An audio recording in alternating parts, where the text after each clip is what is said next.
And part 2. Okay, so we were kind of living this double life. I think I've said that like 4 times. What's the next? Let's get that story down. So all these things were happening, right? And Jay and I, there were numerous things coming into our life. I was shown 3 of my past lives back then. So that woke me up even more. Yet I was still so solidly in the church because of the things I had been taught. Now, I want to talk just a bit about this. When you teach a child something once, they probably don't get it. Twice, they start to catch on. 3 times, 4 times, 5 times. If you teach a child something like 10 times, it becomes a part of them. They start to really like, oh, okay, that is that, okay? So I have this analogy that came to me. Let's step into a fun little analogy that came to me. It was just so beautiful. I didn't think of this one before. So let's say you take a child and you teach them that the shadows are the safe places and that the sunshine will hurt you badly. I think there's a movie like this. But anyway, this came to me and I'm like, I've got to do this. So let's say you take that child and you keep them indoors and they sleep during the day and you wake them up when it's night. So they go out at night and you teach them that the night is the only time they should ever be out. And use your imagination. Okay, I'm making this up. I actually do think there's some movie I watched years ago. What's that movie where they couldn't go in the sun or they'd get burned, or they believed it? Anyway, so this might be coming from some movie stuff, but the way it was showed to me, I was like, okay, this is going to work for this video. So if you teach that child growing up that the shade is the only safe place, the sunshine will hurt you badly. Never go near sunshine. And they sleep during all the sunny hours and they come out at night when it's dark. So they learn that the darkness is the safe, good place. And the light, the sunshine, is the bad place because it will hurt you. If you teach this to a child regularly, let's say once a week, over and over and over, it's a constant teaching. All the things you teach this child about stay in the shade, never go near light, it becomes a part of them. They can't help it. By the time this child is 20, they are so ingrained with this. It's layers of teaching, layers and layers and layers of teaching, okay? All this teaching becomes a literal part of their being. It becomes their identity. If you teach them, this is your identity, the night or whatever, this is who we are, it becomes a part of them. They would never stray from this. You would never catch them poking their toes into the sunshine because they've been told it's going to hurt them. Okay? So, when you teach someone something over and over and over and over and over and over, they know nothing different. They believe it with all their hearts. They will believe it with all their hearts. It's a part of them. It's their identity. They can't possibly begin to question. Can you even imagine? Just this scenario. Imagine a 20-year-old starting to say, what if I went into the light or the sunshine? No, it's so much a core part of them. They're like, you never get near the sun. And they're going to teach their children that too. You never get in the sun. It'll hurt you. Okay? So there's my fun little analogy. I don't take credit for it. My guides kind of showed me that. And with churches, it's very similar. So if you teach a child, here's a good one. If you teach a child, this man right here, he talks to Jesus. And he is the one that talks to Jesus. We follow this man. He's our authority. They're going to grow up. And especially when you put energy and love into this, like, this man's the most amazing man in the world and we follow him. That child is going to grow up. Heart. I love this man. I love this man. He's the best man ever. I would do anything for him. Really, when that child gets to about 20, that child would give their life for this man. They've been taught, follows Jesus and is your authority. Okay? And so this is so deeply, deeply ingrained in that child. You would never sway from it. You would never question that man. Never. Why would you? You know nothing different. So, Jay and I were in this place where we were fully in the LDS religion. And then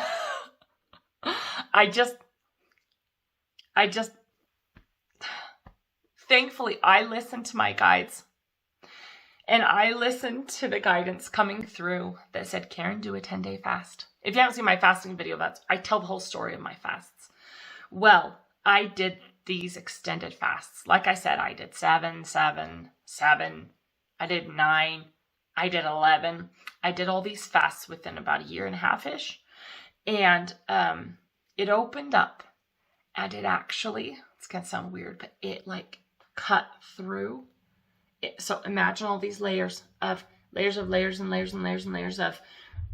religious things I was taught over and over and over and over and over, repeatedly every Sunday, repeatedly in my home, layers and layers and layers and layers. My fasting cut through layer after layer, unraveled layer after layer after layer. Some people call that conditioning, when you're taught something over and over and over again, especially if you connect it to emotions. That's a video just on its own. But anyway, so my fasting, I had no idea it would cut through. I had no idea that there were all these layers to be freed. I had no idea there were cords, dark cords in different ways, in different places, cording me to things that weren't true and keeping me from actually opening my heart, my mind, and my gifts and talents.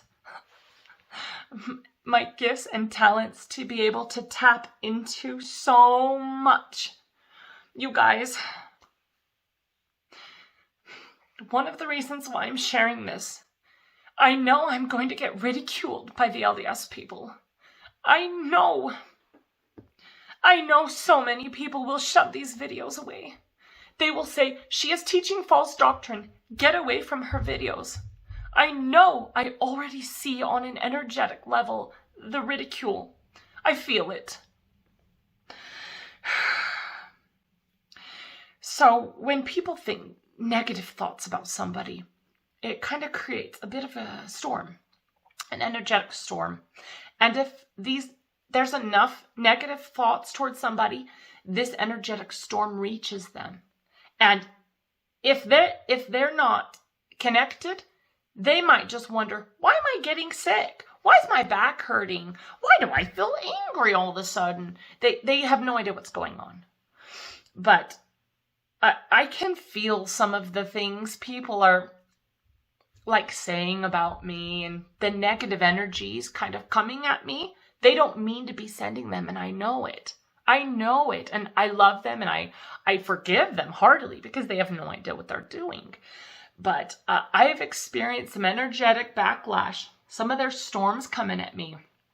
So I know what I'm saying is not going to be popular, and most LDS people will probably run from this video. I get that. I totally get it. Because I am like the worst nightmare. This video right here, me, I am the worst nightmare for an LDS person. Because they would say, you're teaching false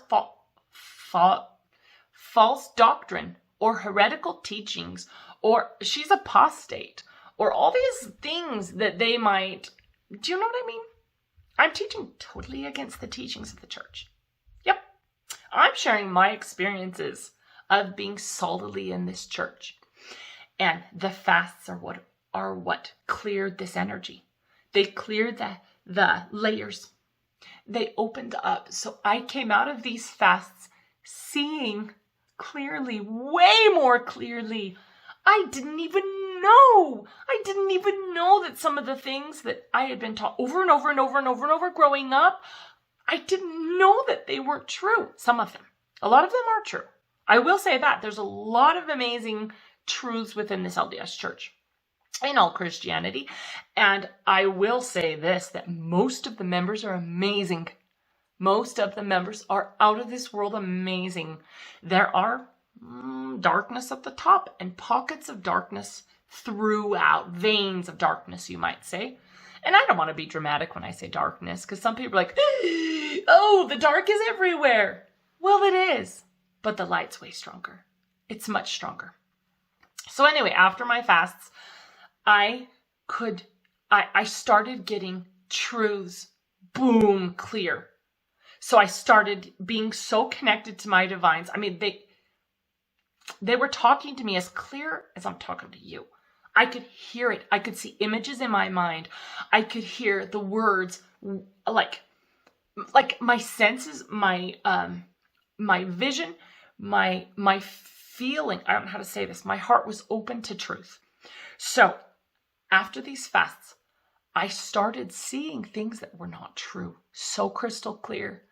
Like I remember this one time watching General Conference after one of my recent fasts.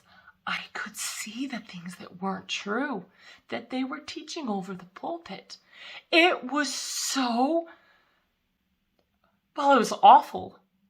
Because these people who I had worshipped as the greatest men on planet Earth, and women, were getting up in front and saying things that were twisted. And I could see that, I could see so clearly what was true and what was a truth that had been twisted and corded to the church. And I could see the things that were lies. And there were lies coming over that pulpit. And it was painful. It was like, it was, and so for me, it was like kind of stepping back like this, oh my life, these men who I've been taught are so amazing. I started seeing, I started hearing, you guys. So, and again, I say this, what does this mean to you? Nothing. This is only my experience. You've got to get truth for yourself. This is only my experience. Right? Some crazy lady on the internet. But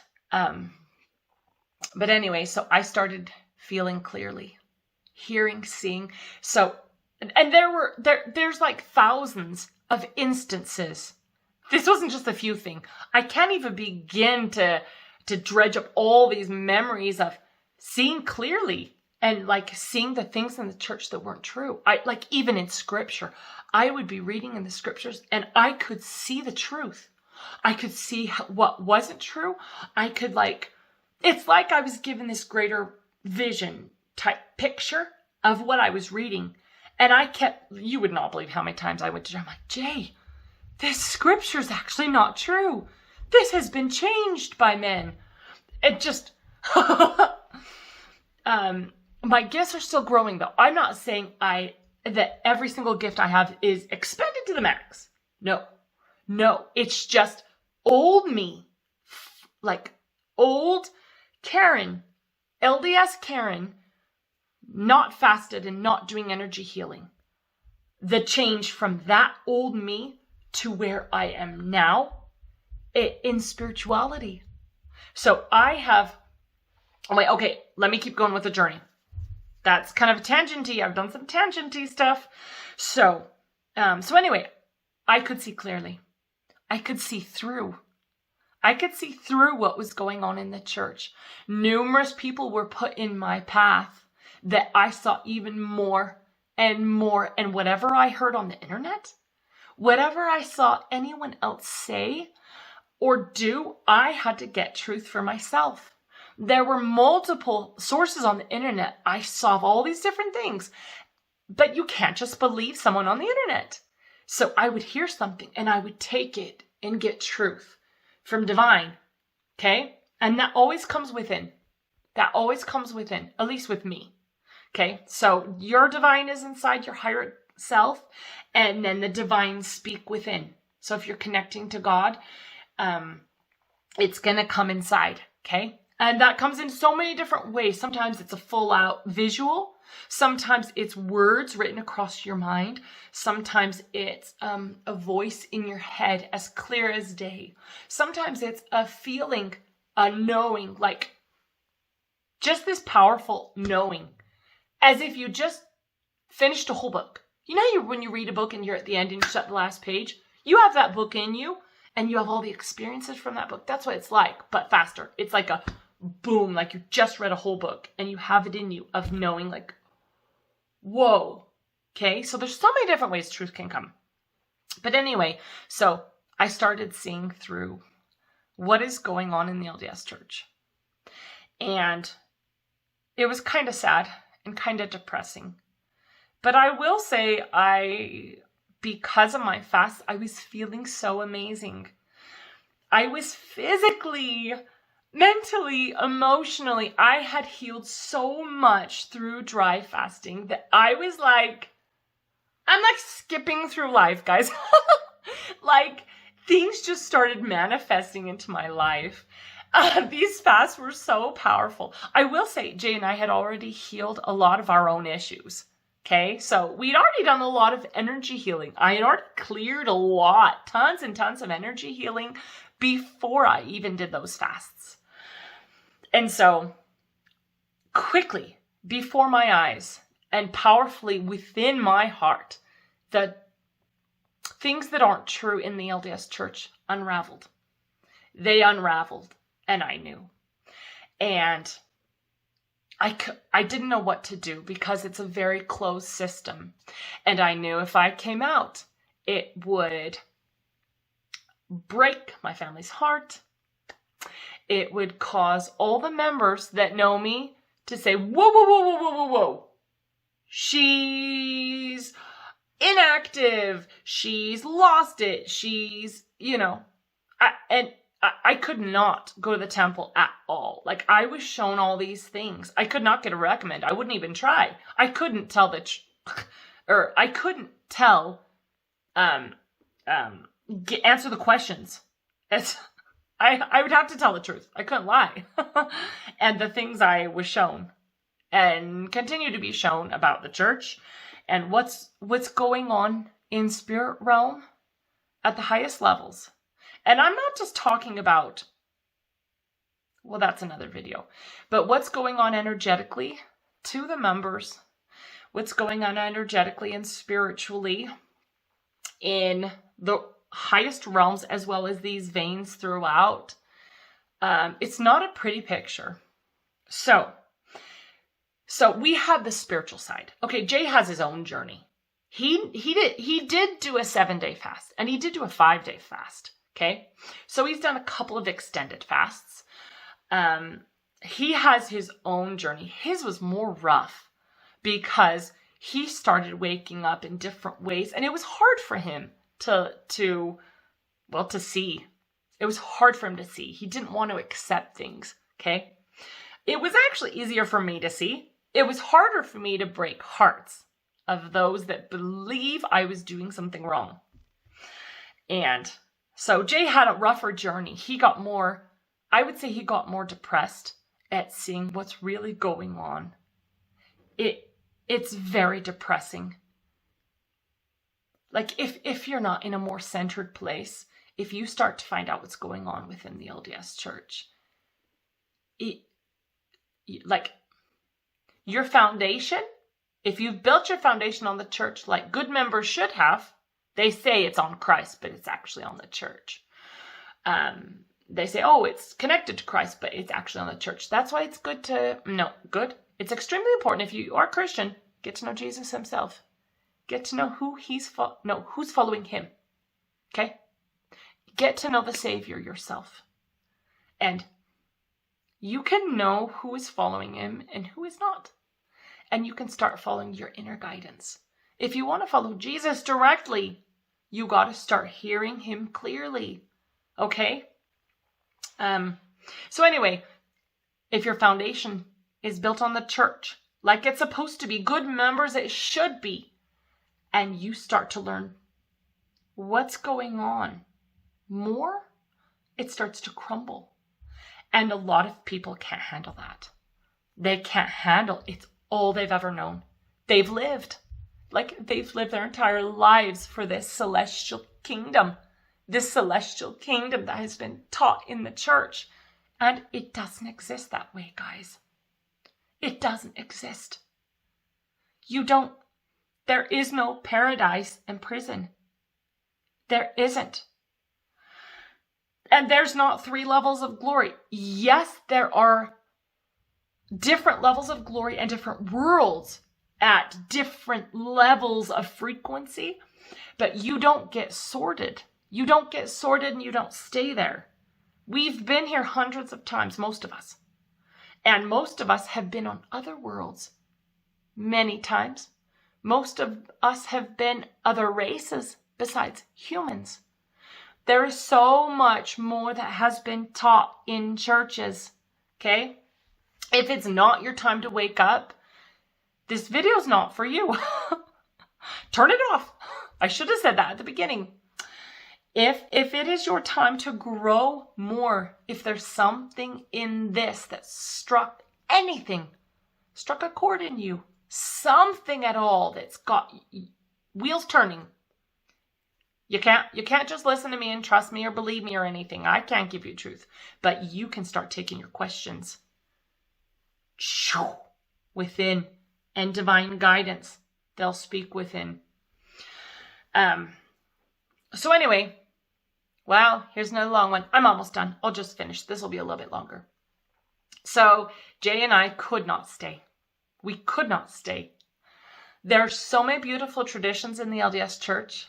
Like, so many beautiful, wonderful, feel-good things that we had to leave. Like, I'm technically apostate. And so, if I were to go to church members or, authority, I would be excommunicated in a heartbeat.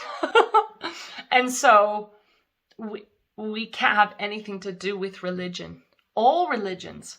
I'm going to have a separate video on what's going on with organized religions. A lot of the Christian ones. And, even like Jewish and other organized religions where you've got the dark controls at the top. The ones that want control, power. They're kind of running the show in all these big religions, okay? But let's end on a happy note. The light is way more powerful. The light is way more stronger. Guys, we are, I don't even know how to say it. Because it's amazing. Because everything is wonderful. It's amazing. It doesn't need to be sad or depressing. Okay? And anyway, so let's get back to my story. I'm really good at tangents, aren't I? I really am. So anyway, Jay and I left. We left this religion. We could not attend. We could not even pretend. We couldn't pretend anymore. We were like, sorry. So we left.